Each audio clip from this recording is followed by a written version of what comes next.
So this video is about a personal matter in my life that I have kept private because I simply did not want to share it.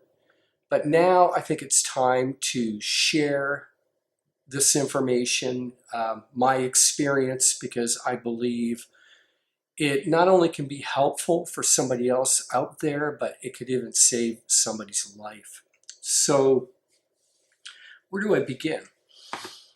Probably the summer of 2012. A year had gone by since settling my divorce with my ex, and so it was a time of healing, emotional healing for me, of getting centered again, and it was a time of uncertainty.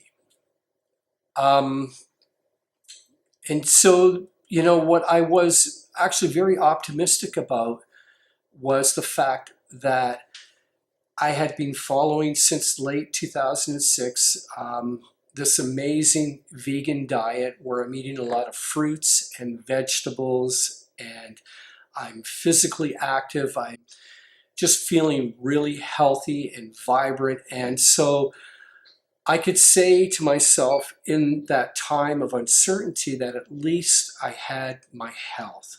And that was foundational for me. I decided, okay, why don't I donate some blood since I'm so healthy? I'm sure somebody could use my blood. So I do. I go to Red Cross, and I'm feeling pretty good about myself, right? Now I didn't have a Red Cross card, so they said they would mail me one. I should get it in like a couple of weeks, and I did. A courier delivered the letter, which I had to sign for, which I thought was kind of odd for just a Red Cross card, right? Anyways, I open up the envelope thinking it's going to be my card, and it was a letter telling me that I had tested positive for hepatitis C. And this is a blood-borne virus, and there is no known cure at this time. I'm just stunned, right? I don't know what to think about this. First of all, I'm not even really sure what this all entails. I wasn't really that familiar with hepatitis C. So of course I look it up, and that's when the realization hits home that this is deadly. That basically it's a virus that gradually eats away at your liver until your liver is no longer functional, and it's either you have to get a transplant or you die. It's really that simple. And people have died. Many people have died from hepatitis C. There's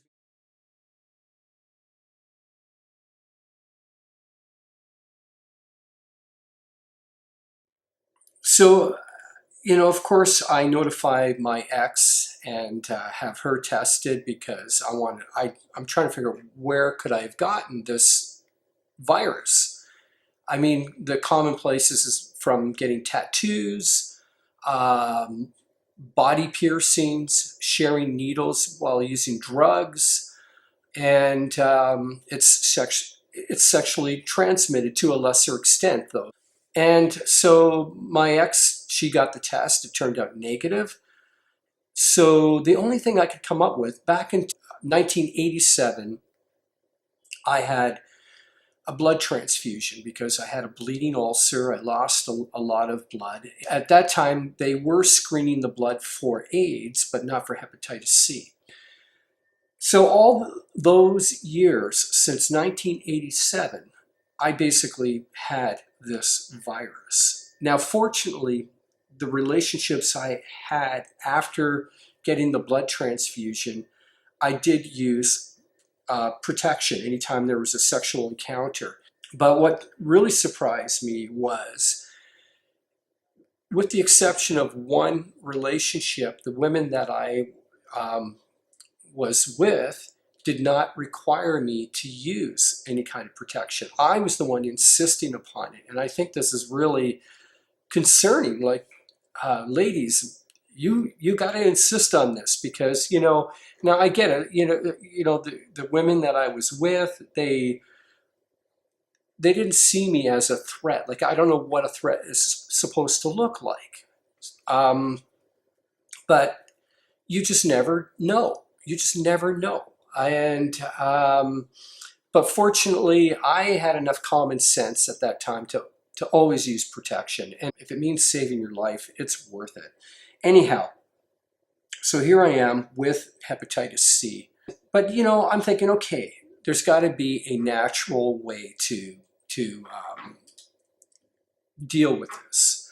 And I looked up alternative solutions, but at the end of the day, there was nothing really substantial there that I was willing to invest everything in. It was just, there was nothing convincing. I was looking for more statistical facts. That wasn't there. You're just basically, putting your trust in these individuals that claim they've got the magic solution.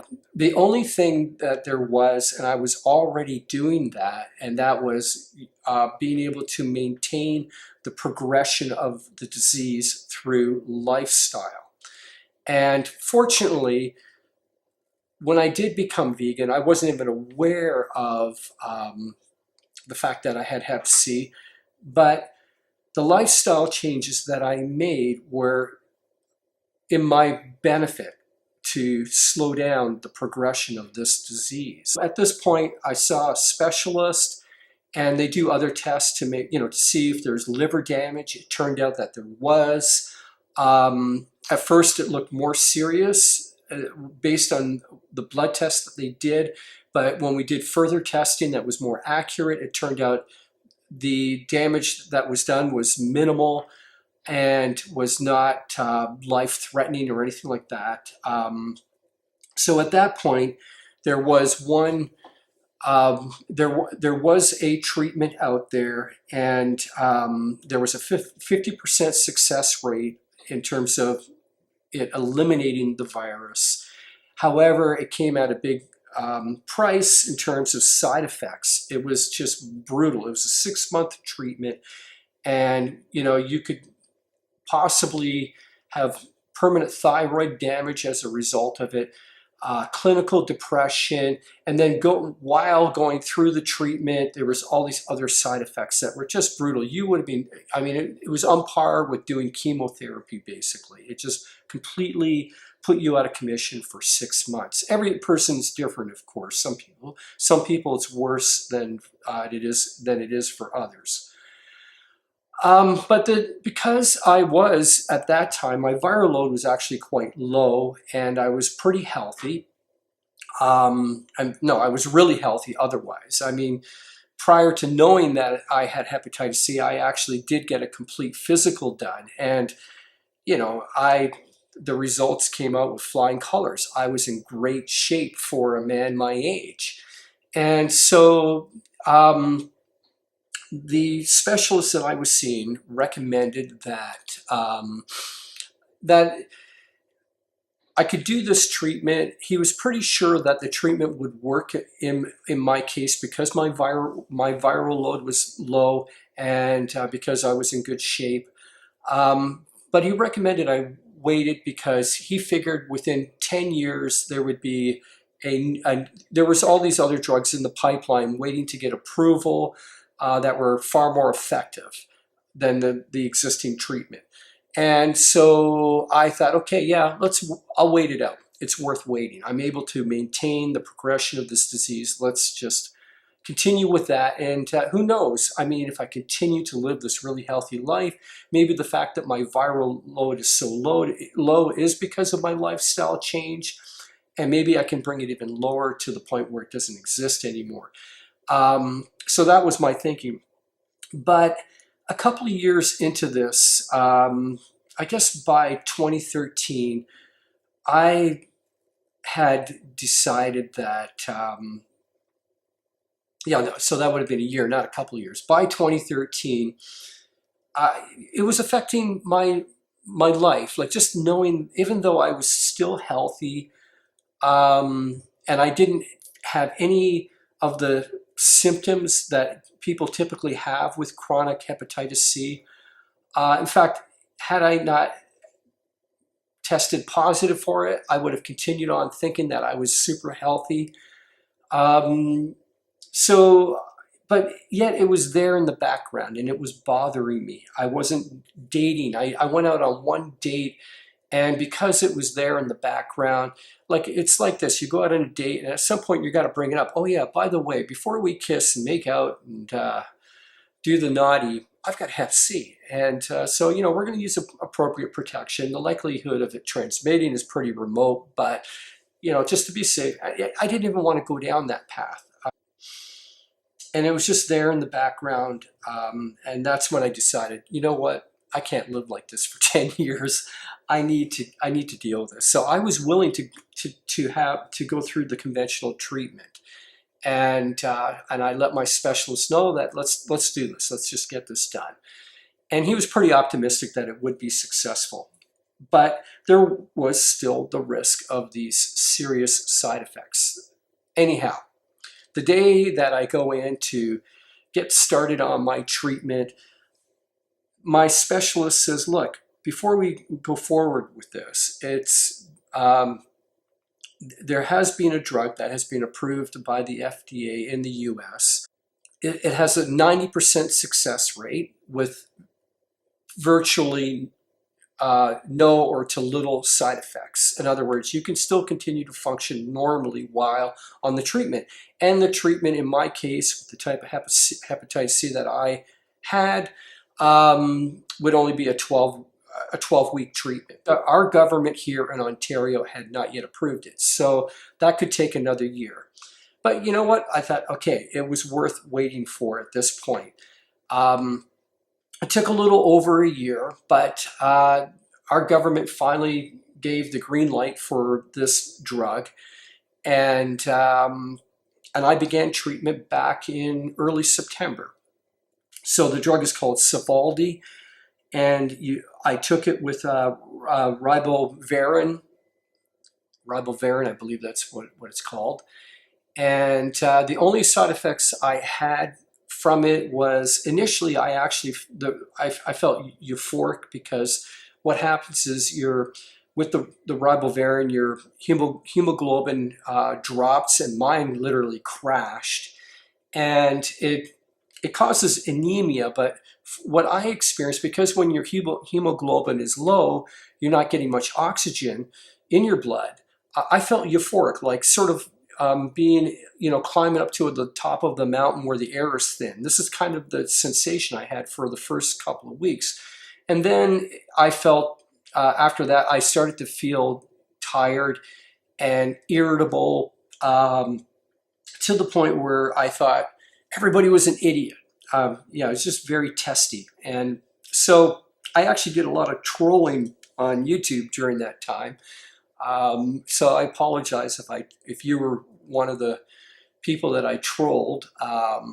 But yeah, I was just like, that person's a friggin' idiot, leaving a negative comment. But anyhow, got into some interesting debates.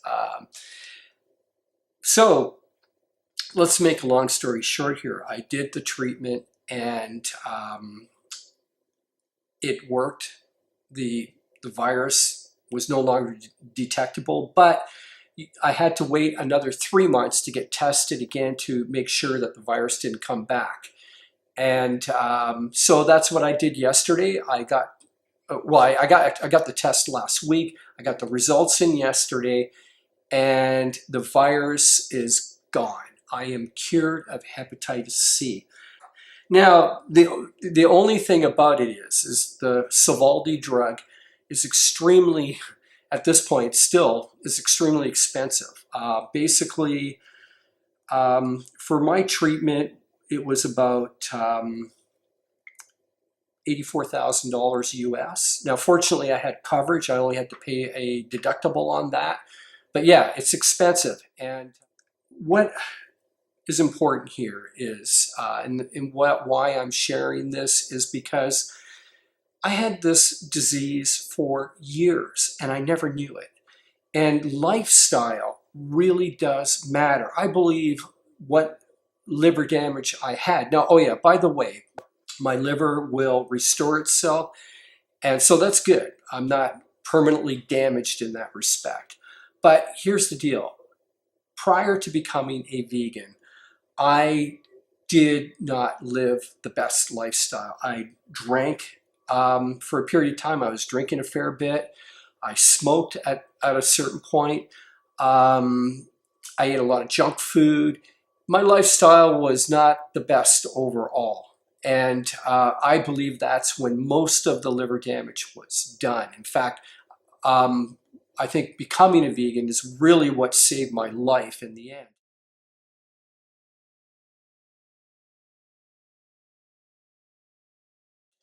And not just becoming a vegan, but really focusing on eating whole plant-based foods and then being physically active, um, working out, get onto an exercise program. This is crucial. And you absolutely, absolutely, without exception, if you're drinking alcohol, you have to give it up 100%. You can't, no, don't even play with that one.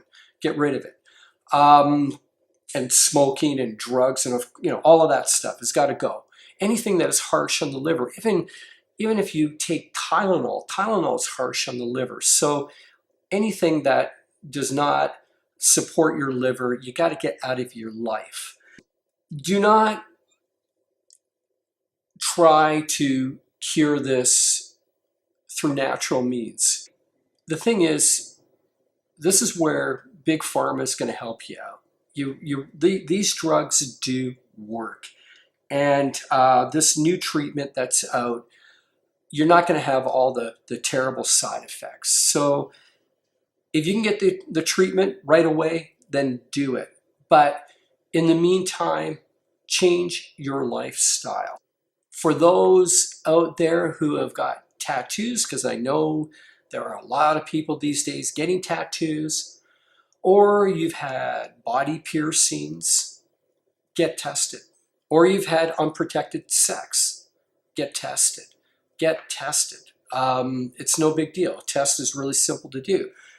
You don't try to rationalize, well, where I got the tattoo or the piercing is a reputable place. Getting a test is nothing. Just go and do it. I mean, because if you have this virus, you may not know about it until it's too late.